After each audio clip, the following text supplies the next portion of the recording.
meu nome é Lucas Medina, sou professor do Centro Universitário Senac, das matérias de habilidades básicas de cozinha e também cozinha italiana. Estou aqui hoje para falar um pouquinho mais com vocês sobre queijos importados na sua maioria. Com o aumento do frio nessa época do ano e com uma certa popularização da alta gastronomia e também do consumo de vinhos, o brasileiro tem prestado um pouco mais de atenção e consumido uma quantidade maior de queijos importados no seu dia a dia, seja em festas, em recepções ou apenas para acompanhar um bom vinho. Temos aqui alguns exemplos principais de alguns tipos diferentes também para mostrar para vocês. Dentre os queijos, eu tenho alguns grupos de acordo com a sua maciez. Então, tenho queijos duros, semiduros, macios, frescos. Um bom exemplo de queijo duro, firme, é justamente o queijo parmesão.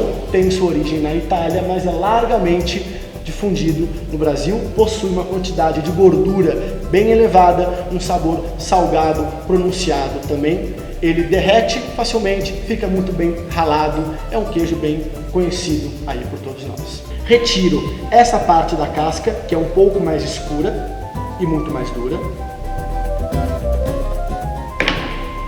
E, uma vez liberado da casca, eu posso enfiar a faca apenas um pedaço e torcer a faca para justamente tirar lascas dele. Esse trabalho fica muito mais fácil, obviamente, com o queijo em temperatura ambiente e não o queijo gelado. Um exemplo de queijo semi-duro ou semi-macio, justamente o queijo Emmental, de origem suíça e um pouco francesa também, não existe um consenso quanto a isso, que é o famoso queijo com esses furinhos que a gente tanto vê. Ele não tem uma casca que é vendida pra gente, o queijo inteiro sim, mas o pedaço já vem sem casca nenhuma, podendo ser comido inteiro. Ele tem um sabor um pouco mais suave, um pouco mais ácido e um pouco adocicado também. Para o queijo Emmental, eu procedo apenas em fatias largas e justamente deixando aparente o que um dia foi um buraco.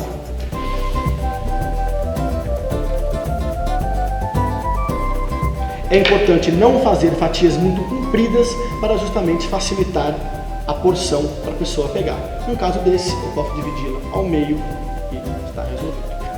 Ainda nos queijos semi-macios, mas um pouco mais macio que o Emmental, eu tenho aqui Gorgonzola. Essa peça é de origem alemã e ele é facilmente reconhecido por essa cor esverdeada ou azulada, dependendo do tipo do queijo, que são justamente fungos, que estão presentes nesse queijo e fazem parte do sabor e do processo de maturação dele. Não estranhem, ele não está podre, não tem nada de errado com ele, é exatamente essa que é a graça do queijo. O sabor dele é bem pronunciado, bem salgado, um pouco granuloso na boca também. Ele é um queijo macio, não precisa ser cortado em fatias, pode ser cortado com uma colher ou eventualmente com o garfo. Para esse tipo de queijo, também não é tradicional cortá-lo em fatias, e sim apenas lascas e lâminas dele, justamente para ficar com uma aparência não muito certinha, que é o mais interessante. Cuidado, porque essas lascas podem desmanchar com facilidade, então o ideal é cortá-las em tamanhos um pouco maiores e tratá-las com delicadeza também. Ele é um queijo bem gorduroso, por isso essa tendência dele de querer grudar e sujar tudo que está em volta. Lembrando que desses queijos que nós temos aqui, ele é o de sabor mais pronunciado. Dois queijos muito semelhantes entre si são justamente queijo brie e queijo camembert, ambos de origem francesa. Ambos têm uma casca que é um pouco mais endurecida e por dentro, o interior de ambos eles, tanto o brie quanto o camembert, são bem macios. E nesse tipo de queijo, com essa casca fina e interior macio, eu sempre sirvo ele com um pedaço da casca. Então o corte de ambos os queijos devem ser similares a uma pizza, sempre tendo a mesma quantidade de casca e a mesma quantidade de recheio em cada um deles. É importante que eu tenha uma faca bem afiada para que eu não estrague e deforme esse queijo também. Como vocês podem ver, o interior dele já se mostra bem macio. E o corte, uma vez na metade, eu vou cortar cada metade em 6 ou em 8 partes É importante então, nessa fatia, eu ter casca e também casca aqui atrás e o centro dele cremoso, desta maneira.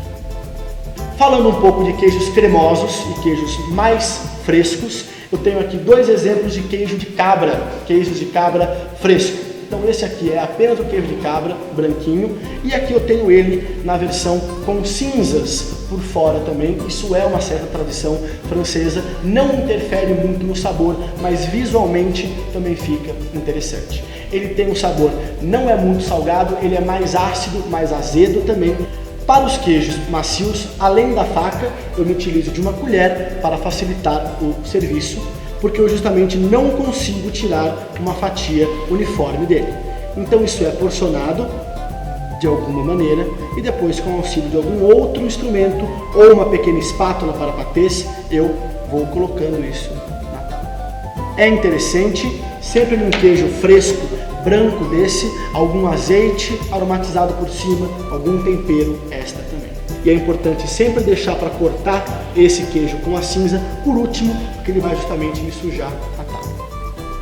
Para complementar a nossa tábua, é muito importante que eu tenha algum pão ou alguma torrada para justamente ser o veículo para levar o meu queijo à boca e limpar o paladar entre uma porção de queijo e outro também.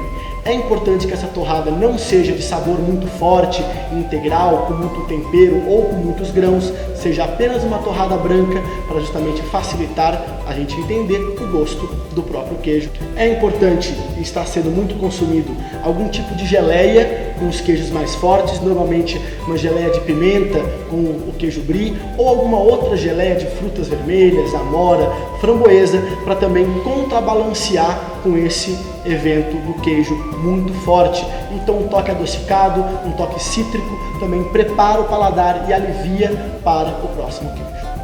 E para finalizar, castanhas, amêndoas, algum tipo de fruto oleaginoso, crocante, torrado e salgado. Nós temos aqui hoje amêndoas, justamente torradas e salgadas, que vão dar uma crocância extra também. Por mais que eu tenha uma diferença de texturas de queijo, macio, duro, nenhum deles é crocante na boca. E essa textura crocante é importante que a gente tenha.